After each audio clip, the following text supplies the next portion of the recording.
வணக்கம். இன்று கத்தரிக்காய் பொரிச்சு குழம்பு வைக்க போகிறேன்.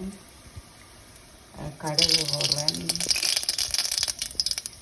சின்ன சீரகம் போடுறேன், வெந்தயம் போடுறேன், வெங்காயம் போடுறேன். இது கத்தரிக்காய் குழம்பு. கத்தரிக்காய் பொரித்து எடுத்தாச்சு. வெங்காயம் தாளித்து வந்துட்டுது.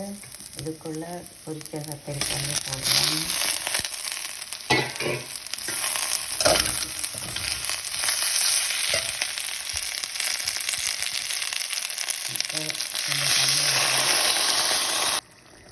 மஞ்சள் போடுறேன், கருஞ்சீரகம் கொஞ்சம் சேர்க்குறேன், தேங்காய் பவுடர் சேர்க்குறேன், உப்பு சேர்க்குறேன்,